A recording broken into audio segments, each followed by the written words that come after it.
There we go. So, good afternoon, good evening, good morning again. I hope you're having a great day wherever you are. I'm on with Ben Oberg. I hope I am pronouncing your surname right, Ben.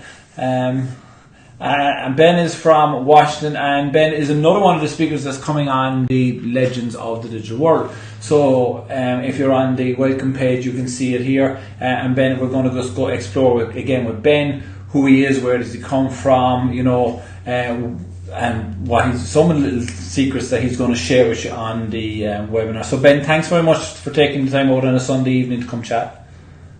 Thanks for having me, no problem. So why don't you tell folks where you started, what your history is? Did you start online? Were you in other businesses? A little bit about who you are. Sure, no problem. So actually when I got out of high school, I decided not to go to college, and I went to a technical school for a couple months. And then really I just decided, hey, if I keep going this direction, I'm going to end up working for somebody else, getting paid what they think I'm worth with skills that I know I can get paid more for being self-employed in business for myself. So I got out of that school and I'm like, okay, I don't have any money. I don't have anything saved up. I don't have a whole lot of resources right now other than my knowledge. So I just got to get some capital. I went into sales for 3 years and 9 months. I was at a car dealership, so I was a sales consultant for about 2 years, and then I went into the internet department where really I got my first sort of taste, whether I knew it or not at the time, of email marketing and kind of working online, because you're working with customers that are not at the dealership. They don't want to come there yet. They want all the information before they come in, and you're competing with all the other dealerships that they're price shopping. And so I'm an absolute technician and numbers guy, so I started looking at statistics and figuring out how to get them to open emails and sending them videos and being very resourceful and getting people in. I worked my way up into finance, and then at a certain point, I just became, the job that I used to love going to every single day, and the energy of going in and it's nice and sunny on a weekend and there's 25 customers on the lot and you've got to juggle them and you're making a couple sales. Like, that was awesome, and I loved the energy about it. And something that I used to love so much became something that I hated waking up and going and doing every day. And so I was just like, man, I got to get out of here. And ultimately, I was trying to figure out how to start my own business. I knew how to weld really well, and I knew how to make really cool things, with my hands. I grew up working on cars and hot rods and really cool stuff. So I started to weld, and I started to make things for motorcycles, actually. And I was trying to figure out how to pay myself and how to get leads. And at this time, this was when I was, 22 at the time. I'm 25 now, maybe 21. And I'm trying to figure out how to get leads and sales. So I started branding myself on Instagram and trying to figure out how to get attraction and gain recognition on Instagram and get people to buy my products. And it took me about 4 months before I made a dime at all. I was making backrests and handlebars and shift linkage and all that stuff, and then every single time I'd make something, I'd post it on Instagram. And it took me about 4 months before I even had one person say, hey, what do you do and how much is this? I actually remember going into my accountant and I said, hey, I started a business. I'm still working at the dealership, but I started a business. And he said, how much money have you made? I said, nothing. And he took his glasses off and just looked at me like I was an idiot. And I'm like, what? I mean, come on, guy. I just went into business for myself. I'm figuring it out. He just looked at me like I was an absolute idiot. So I continued working at that dealership until November 4th of 2016. And I wasn't making any money whatsoever online. I had tried a company called Empower Network, sort of doing affiliate marketing and MLM stuff, and they ceased to exist. I tried drop shipping, figured out that I was actually losing money, and so that didn't really work. And that's never good. The more you sell, the worse it gets. Yeah. Every day, looking at my account, it's going from $1,000 to $950 and so on. So I stopped that, and ultimately, what gained my interest is I saw literally all of these internet marketers and affiliate marketers on Facebook. It just seems like Facebook is a giant, it's almost like Craigslist. Like, all you're doing all day long is looking at ads. Every single post is join this company, want to learn how to make this, and it's all bullshit because nobody knows a freaking thing about what they're doing. And so I'm like, okay, I'm going to go where other people aren't going. I'm going to do the opposite. And so I thought, Well, Instagram's gaining tons of traction. I think I can figure out Instagram. And between my job and going home and working, I was doing 103 hours per week, kid you not, for 13 months. My girlfriend broke up with me. All of my friends didn't see me. I would sit on my floor because I had no furniture. I couldn't afford it. And I just put my computer in my lap and figure out Instagram. And for 13 months, I did that. 60 hours a week at the dealership and about 40 to 45 hours a week online. And all I'm doing is trying to figure out how do I post any picture or video that I want to post and use it to what we call go viral, get tons of followers, and then be able to take that following, custom tailor it to the type of audience that I want to grow, and then be able to monetize it. And it took me 13 months before I made a dime. And one day, a guy named David, I think he was from Turkey, messages me and says, hey, how much will you charge to post my picture on your account and send followers to me? It's called a shout out. And I had no idea what it was, so I kind of had to look up the process. And I was like, oh, $35. And he was like, 27. And I was like, okay, I'll do it. And so I posted it, and that was June of 2016.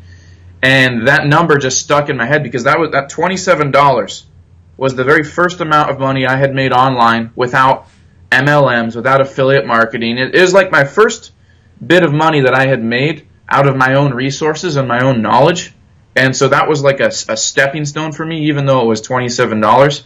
But it stuck in my head because at the time, Instagram had 500 million active monthly users. Now there's over 1 billion. And I'm like, okay, this is one guy out of 500 million users. All I have to do is find a whole bunch of people other than him that want this, because there must be more. And so between June and November of 2016, I was still working at the dealership. I'm still just absolutely depressed as hell in the situation that I am in life. I hate working at the dealership.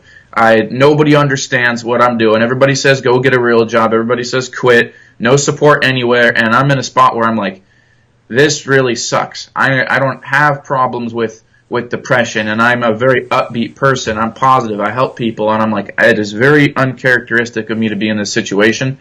And I remember Les Brown. I listened to him every day on the way to work and on the way home. Like every second I was listening to him. And he said, you got to put yourself in a position to win. It's do or die, sink or swim. And he says most people think that, you know, if they quit something and they want to go chase a dream, they're going to fail, or they need some sort of safety net or a nest egg. And he said what you're going to find is if you don't put yourself in the position where you need to really develop those skills, where you need to rely on your resources and need to rely on your talents, you're never going to unleash your full potential. So I thought, you know what, screw it.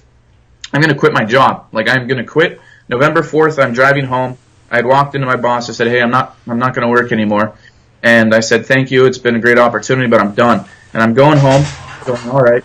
I have a mortgage. I have car payments. I have $5,000 a month in debt. I don't have any money in savings whatsoever, not even like $10. And I quit. I'm never going to work for somebody again. I'm going to figure out Instagram because I made $27 4 months ago. I know I can do it again.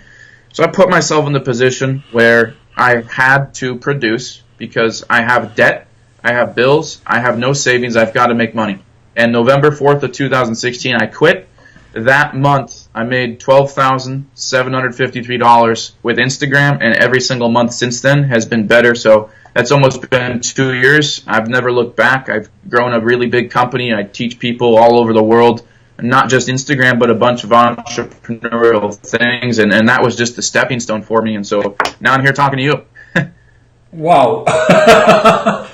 So you really did take the plunge, didn't you? So your Yep. back is it is an interesting mindset when your back is to the wall. A lot of us online have had the same thing. Mine was slightly different.